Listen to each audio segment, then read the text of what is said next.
I'm giving y'all an update on the kids that were sleeping on the porch. I think it was more context to it. But they're basically saying that the kids are the ones that chose to sleep on the porch, not the parents forcing them. Check it out. Hey, y'all.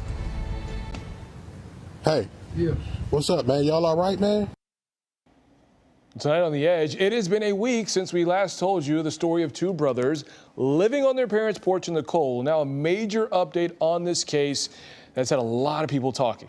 Viewers have been reaching out. They've been asking what happened to those boys. Well, Detroit police are on the case, but the future of the brothers is still unclear tonight.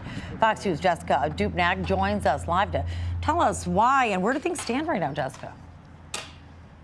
Well, most importantly, since our story aired, those boys have been staying with family friends inside, safe and off that porch. Now, when our story aired, it launched a Detroit police investigation, a real deep dive that they've thrown a lot of resources at to figure out what exactly was going on at this home on the east side of Detroit. And they think they found some answers. Our investigation showed that the parents have really done everything that they can. A new twist to a story that shook so many. Two brothers, 12 and 15 years old, sleeping, basically living on their parents' porch since last summer on Detroit's east side. Shoes, blankets, toothbrush. This is the craziest thing I've seen.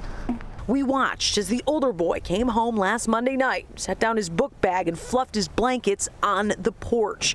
Community outrage and a theory the kids were being forced out there as punishment. Our story prompted an in-depth investigation by Detroit Police Child Abuse Unit. This has been probably one of the biggest challenges in my career. Commander Rebecca McKay, the head of DPD's major crimes, sat down with us to explain what their investigation found. They wanted to sleep out there. That's what they told neighbors. That's what they've told anybody who tried to help them. She says the kids always had access to the home, the bathroom, and food. The older boy apparently has serious behavioral issues, including a juvenile complaint for assault and battery against a family member. It's not a punishment at all from the parents.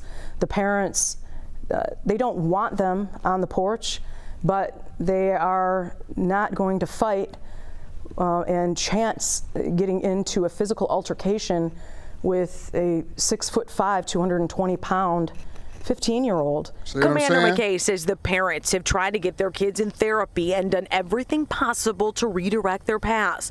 Since last week, the kids have been living with family friends as DPD and Children's Protective Services come up with a long-term plan. We're trying to find any way that we can get them on the right track, and so we're not giving up yet. I knew that's what it was. I knew it was more to the story. Because no parent in their right mind is going to be out here letting their kids sleep on the porch in the cold. I knew that it was more to the story. And so what the story is that they bad as hell. That's what the stories is. They bad.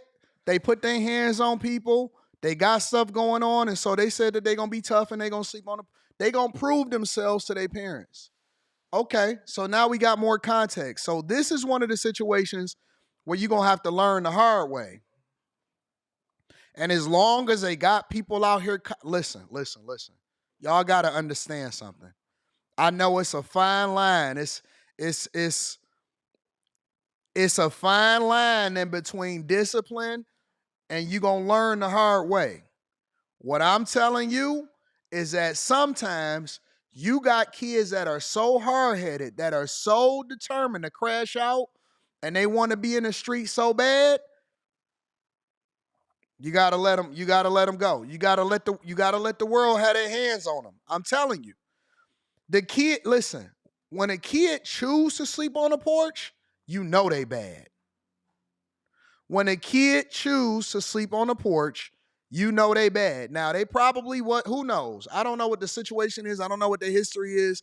I don't know how they was raised as a child, because that's why you got to get to them while they're young, because once they get 6'5", 220, listen, man, we ain't got nothing else to talk about. So, yeah, man, I'm telling you, listen, y'all think y'all know until you deal with it. I done dealt with some real kids that's out in these streets that's just straight up full of the devil.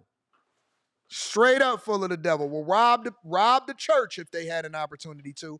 So I'm going to stay on top of that story. I knew it was more to it. You can't just automatically condemn the parents. In addition to that, Chicago is passing through a $68 million property tax hike, even though Brandon Johnson said that he wasn't, and even though all of the aldermen originally rejected the tax hikes, they passing it through.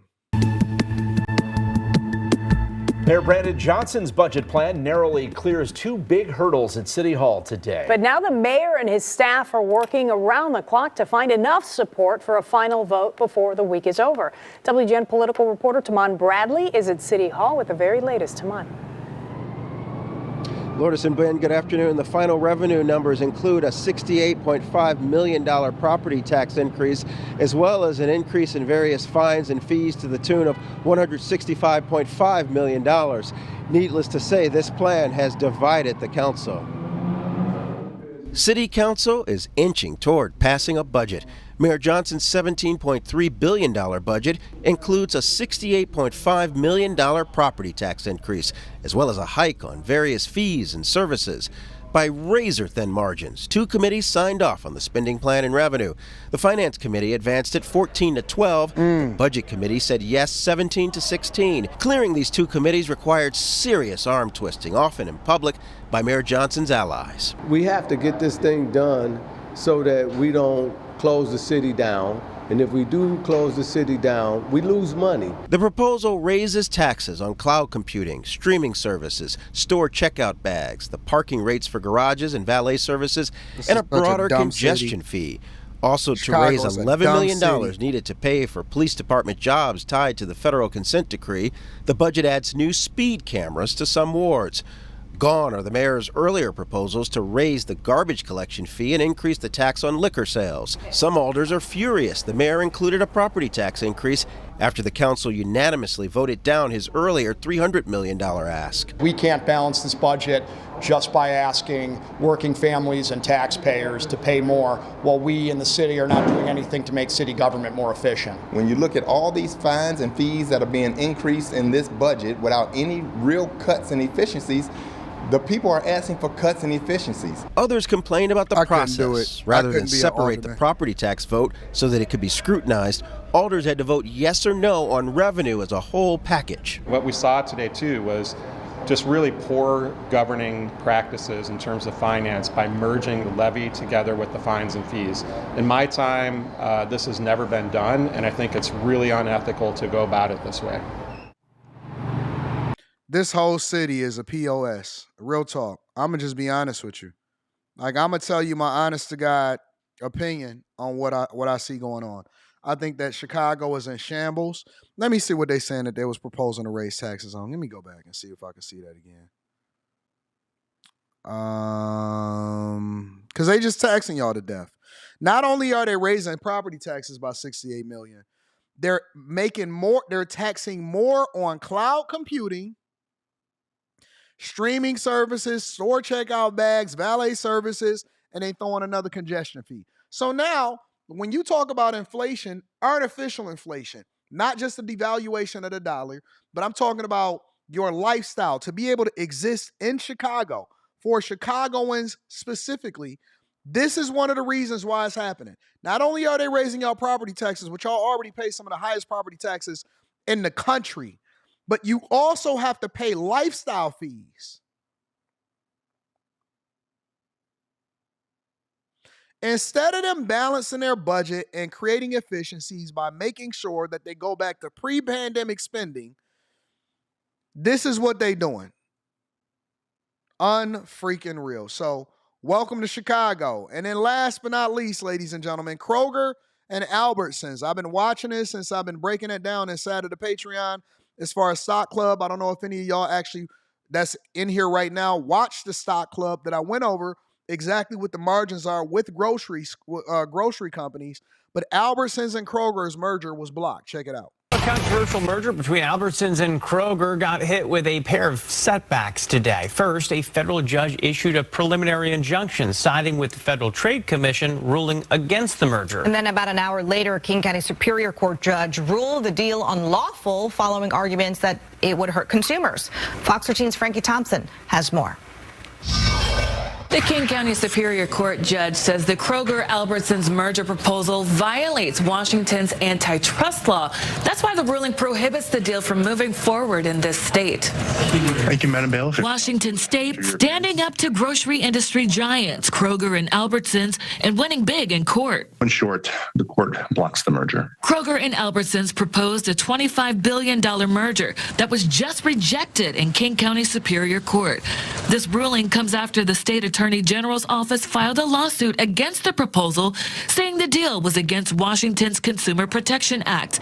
This led to a 3-week trial in King County Superior Court with more than 30 in-person testimonies and hundreds of exhibits filed. This is a case of I know about monumental complexity later on in the show. and monumental importance to grocery consumers in the state of Washington and beyond in the country. Collectively, Kroger and Albertsons operate more than 300 supermarkets in Washington, including nearly 200 in the Seattle-Tacoma Bellevue metro area. The two companies drafted their plan in 2022, saying the merger was necessary to compete with stores like Walmart, Costco, and Amazon. But Judge Marshall Ferguson filed the ruling, rejecting the deal and agreeing with the state. The evidence convincingly shows that the current competition between Kroger and Albertsons stores is fierce in the state of Washington. Besides weighing competition, Judge Ferguson says the court also considered the substantial impact the deal would have had on consumers and store employees. A lot of people here are worried about what might happen to their favorite supermarket. A lot of Washingtonians shop there at these stores, and they know people who work at these stores. Attorney General Bob Ferguson says his office stood up to the mega stores to keep prices down, saying in a statement, "We went to court to block this illegal merger to protect Washingtonians struggling with high grocery prices and the workers whose jobs were at stake. This is an important victory for affordability, worker protections, and the rule of law." You're not going to protect anybody. I'm going to just tell you. All you're going to do is cede more ground over to Walmart, which is literally the biggest grocer in the United States of America. They already control over 25% of all grocers or all groceries that are shopped inside of America. Costco is going to continue to take over. We all know about Sam's Club. Kroger, in order for them to survive, because the thing that Walmart has, and I wish these judges were more educated, because I'm not saying that the merger was good or bad, but what I am saying is that I don't think that they're as educated because they don't understand that the margins in grocery stores are very, very, very small. Walmart don't even care about groceries as far as it being profitable to their bottom line. They care about groceries as more or less a loss leader or a break even to get you in the store to ultimately buy other things that you otherwise wouldn't have cared about if you didn't come in there for groceries. So hopefully you come in there and you buy a pair of socks, you buy some bleach, you go over there and get you some Stadias, maybe a couple candles, you get you a hamper, get you maybe a video game or a TV. Your husband go over there, he navigate over into the electronic section, and maybe he get a vacuum cleaner or something. I don't know. But the point is that I don't think that they understand the business climate of today. And it's a reason why Kroger and Albertsons was trying to merge in order to survive. But really, what really helps America thrive is smaller grocery stores, more locally owned grocery stores and things like that. But I don't know. I'll break it down more inside of Stock Club in our next Stock Club before the end of the year.